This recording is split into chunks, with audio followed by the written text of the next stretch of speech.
has CDs with him tonight, so what I need you to do is to start picking up the energy as we bring to the mic Damion D. Sanders. Keep clapping. How's everybody feeling tonight? All right. So after all that comedy, I'm gonna do my best to drag you back down.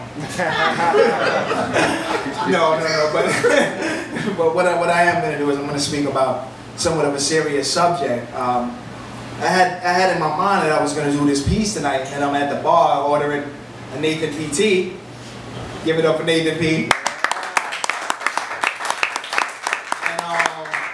And I see this article about this groom that took his own life like a couple hours after the wedding. I was like, whoa, dang, you know, and you know, life just got a little bit too real for him. And there's been a couple of times where I felt like it was going to be too real for me, you know. So I wrote this piece during one of those times where I vicariously commit suicide through a character. And the name of the piece is called Sangria, the Ink Was, and that's on the album. It's on the album. All right.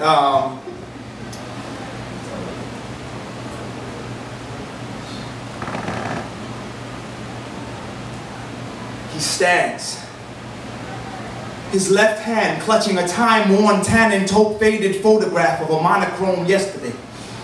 The black and white Polaroid procuring more gusto than his life had known.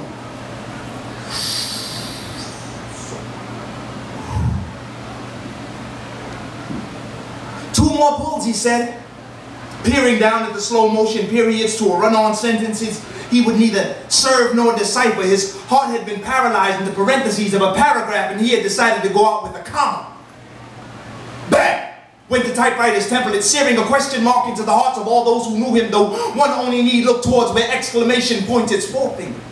Him, kissing the canvas after a long bout with depression, a love-starved child chained to a radiator while his mama chained herself to addiction. So now he stands perched aloft, chain smoking, adorned in a chain that now fastens her to his memories. He stands, stationed in nostalgic stupor, blaspheming in thought bubbles the superheroes whose mitigated might led him to believe true heroes only travel in packs of 6 and 20. Cursing the bastard and his upholstered apprentice for their great-great-grand larceny of his teething innocence, too young to enunciate its own violation. It was some dickhead who probably thought manhood meant conduct. What? One more pull, he said, exhaling dreams, suffering from a euthanized manhood. He was a man put down, he chuckled. His mind force-feeding him the time-worn adage, life isn't fair. But he had countered it, retorting, life is a fair to which one wears the mask of composure.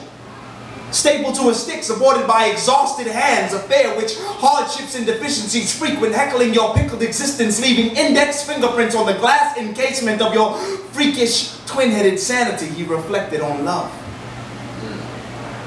Unrequited by life and her. For if love be where the heart is, then she had him waiting perpetually at the plasma depot, trying to hail a capillary in vain. But this was of no consequence, for he had the weight of conglomerate yesterdays on his back, ferreting into his flesh, burrowing into his bone and seeping into his subconscious.